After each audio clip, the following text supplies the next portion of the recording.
Оце москалі отак тікали, блядь, диви, голими тікали, диви. Тікали через річку. Потопилися. Як їх діло? От це так тікавуні. О, голими потікали. Диви, що?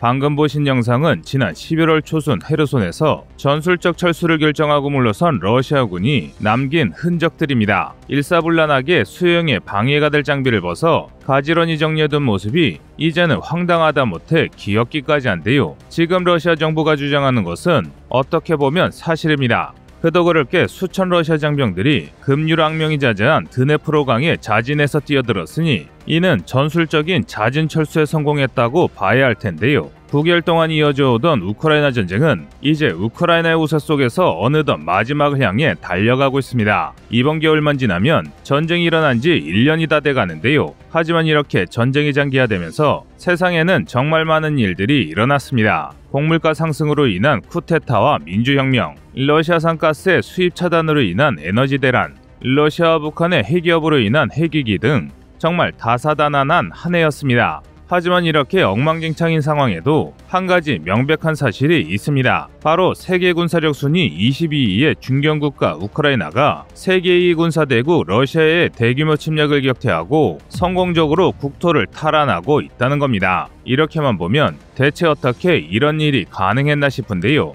그래서 우크라이나 전쟁을 멀리서 지켜본 이들은 우크라이나 전쟁에서 우크라이나가 승리를 잡은 것을 기적이라고 말합니다. 심지어 그나마 우크라이나 전쟁을 조금 잘한다는 사람들조차 우크라이나 전쟁의 판세를 보며 미국의 지원 덕분이라고 가볍게 이야기합니다. 그런데 주요 원인은 이것들이 아닙니다. 우크라이나 전쟁은 2014년 크림반도 합병부터 시작해 러시아 2만 대병이 우크라이나 수도 키이우와 돈바스로 쳐들어왔던 2022년 2월 24일까지 무려 8년에 걸쳐 우크라이나인들이 피땀 흘려 준비한 여러 노력이 철저하게 만들어낸 계획된 승리입니다. 그러니까 이 전쟁의 승리는 기적이 아니며 미국의 지원만으로 이긴 전쟁이 아니라 우크라이나 국민들의 희생의 결과물입니다. 하지만 이렇게 말씀드린들 우크라이나 전쟁을 꾸준히 분석하지 않았다면 이런 이야기가 선뜻 와닿지 않으실 겁니다. 그래서 준비했습니다. 오늘은 지난 1년 동안 벌어졌던 여러 사건을 바탕으로 어떻게 힘없는 약소국 우크라이나가 세계 최대의 영토 보유국이자 소련의 정통인 러시아를 꺾을 수 있었는지에 대해 알려드리겠습니다.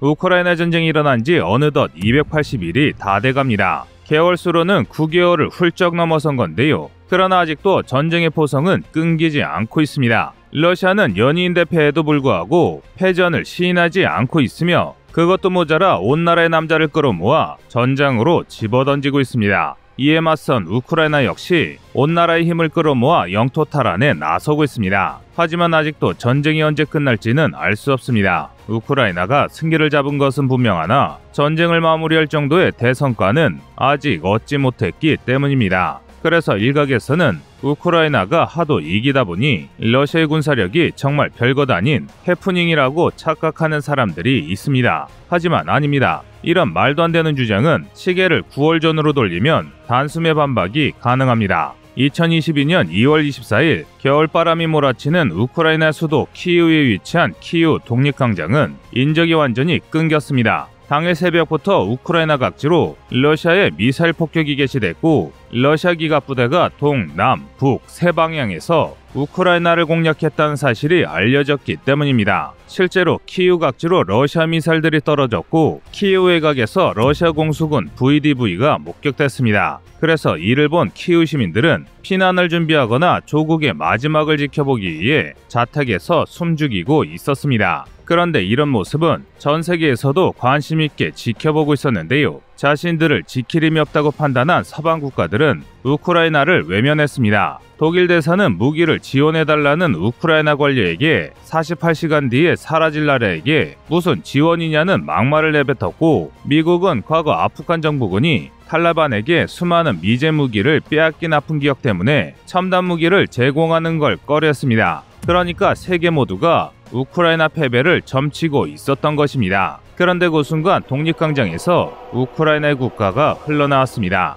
우크라이나의 영광과 자유는 사라지지 않으리라는 가사가 흘러나오면서 국가 멸망의 기로에 선 우크라이나인들이 단결하기 시작했습니다. 하지만 수도까지 밀고 들어온 러시아 헬기 부대를 보며 대부분의 우크라이나인들은 승리가 아니라 영광스러운 최후를 생각했습니다. 하지만 놀랍게도 9월이 지난 현재 우크라이나는 수도로 쳐들어온 러시아군을 격파하고 체르니히우, 수미, 이지움, 리만, 헤르손에서 러시아군을 분쇄했습니다. 심지어 이제는 돈바스와 자포리자에서 대반격을 준비하고 있는데요. 그래서 이 놀라운 반전을 두고 세계 여러 언론은 기적이라는 표현을 자주 씁니다. 다윗이 돌팔매로 골리앗을 쓰러뜨린 것처럼 약한 우크라이나가 막강한 러시아를 꺾었다는 것입니다. 그리고 군사 지식이 있다고 자부하는 이들은 미제 무기 덕이라고 하는데요. 그런데 아닙니다. 기적처럼 보이는 우크라이나의 승리는 우크라이나군의 희생과 헌신 덕분이었고, 전쟁 초반 미국을 비롯한 서방 국가들은 우크라이나에 대한 적극적인 군사 원조를 꺼려했습니다. 그 이유는 우크라이나가 금세 무너져 버릴 것이니 러시아의 심기를 건드리기보다는 오히려 반대로 눈치를 살핀 것입니다. 그러니까 전쟁 첫 수주 동안 우크라이나는 자국의 군사력으로만 러시아 20만 대군을 맞상대한 것입니다. 그런데 이 기간 동안 우크라이나군의 전투기동을 상세히 짚어보면 정말 놀라움의 연속입니다. 마치 모든 걸 알고 있었다는 듯 철저한 움직임으로 러시아군의 진격을 완벽하게 좌절시켰기 때문입니다. 전쟁 초 우크라이나 인근에 대기하고 있던 각종 전술 미사일이 우크라이나의 방공망가지 이소를 강퇴했습니다. 러시아는 어차피 3일이면 우크라이나를 점령할 테니 사회 인프라와 민간 거주구에 대한 공격은 삼가하기로 결정하고 우크라이나의 핵심 지역만 공격했습니다. 그리고 주공은 방어가 철저한 돈바스와 지형상 점령이 어려울 것 같은 헤르손이 아니라 키이우로 정했습니다. 키이우를 함락한 러시아군이 키이우를 시작으로 드네프로강 연안의 대도시를 정복하면 보급이 끊긴 돈바스 전선은 알아서 자멸하리라 본 것입니다. 그래서 러시아는 10만 대군을 집중해 우크라이나의 수도 키이우를 함락시키기 위해 빠르게 진격했습니다. 각기 우크라이나의 북서쪽 체르노빌에서 출발해 이방 키우, 호스토멜, 부차, 이르핀 순으로 장악한 뒤 키이우 서쪽을 강타하는 북서방면 체르니히우를 거쳐 100km의 고속도로를 지나 브로바리를 통해 키이우 동쪽을 치는 북부방면 국경도시 수미를 점령하고 돈바스 등 남쪽에서 태각할 우크라이나 부대를 차단할 북동방면, 마지막으로 수도 키이우로 뛰어들어 내부를 분열시키고 참수작전을 수행할 공수군 VDV까지 총 4개 방향으로 진격했는데요. 그중 가장 먼저 러시아 공수군 VDV가 키이우 인근 호스토멜 공항과 수도 외곽의 여러 요충지로 진입했습니다. 수십 대 헬기에 분승한 최정예 보병부대의 목표는 주요 공항을 장악한 뒤 추가 증언을 받고 대통령궁으로 진격해 젤렌스키를 사살하거나 체포하려 한 건데요. 그러나 이들의 계획은 시작부터 꼬였습니다. 착륙부터 개판이었는데요. 주요 방공망을 미사일로 파괴했다는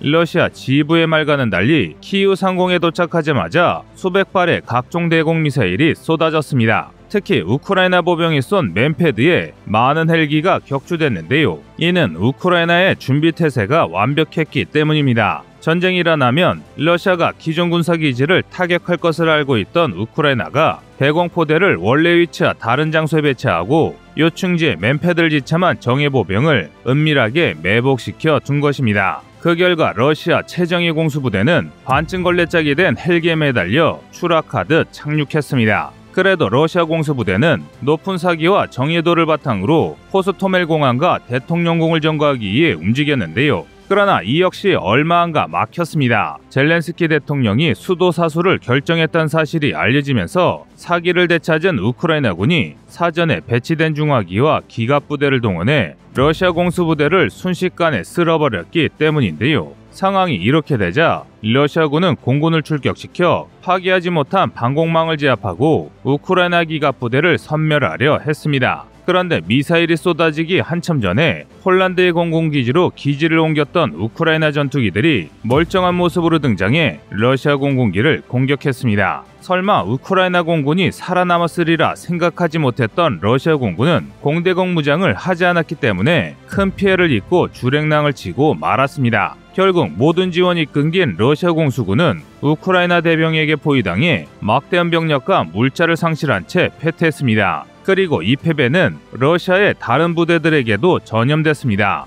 일례로 체르니히우와 수미시에 기세 좋게 진입했던 러시아군은 현지를 사수하는 우크라이나군의 기지가 완파됐다고 생각했습니다. 따라서 우크라이나의 저항이 전무하거나 미미할 것이라 생각했습니다. 그러나 아니었습니다. 엉터리 미사일은 우크라이나군의 기지를 제대로 맞추지 못했고 러시아가 병력을 집결하던 사이 장비를 옮긴 우크라이나군은 시내에서 러시아군을 기습했습니다. 이 기습에 러시아군은 심각한 타격을 입었습니다. 심지어 수미에서는 사근이 전차사단이 반사흘새 80대의 T-86 전차를 잃으며 처참히 패퇴했습니다. 이 때문에 북부와 북동부의 러시아군은 후방의 대도시를 우회해 키우로 진격한다는 악수를 두고 말았는데요. 그러자 후방에 남아있던 우크라이나군은 러시아의 보급 행렬을 타격하면서 러시아군을 위협했습니다. 또 우크라이나 중부의 부대들이 러시아군의 측면을 포위하기 시작했는데요. 그 결과 수도 키우로 진격한 4부대 중 제대로 편제를 유지한 부대는 부차로 진격한 북서쪽 러시아군만 남았습니다. 그러나 이들은 후방에 위치한 거대한 늪지대로 인해 심각한 보급난에 처했고 키오를 지키는 최전방 위성 도시 이르핀을 함락하는 데 실패했습니다. 결국 3월 말 러시아군은 실패를 인정하고 전면 철수를 결정했습니다. 그런데 전문가들은 이 전투로 우크라이나 전쟁의 성패가 사실상 결정됐다고 보고 있습니다.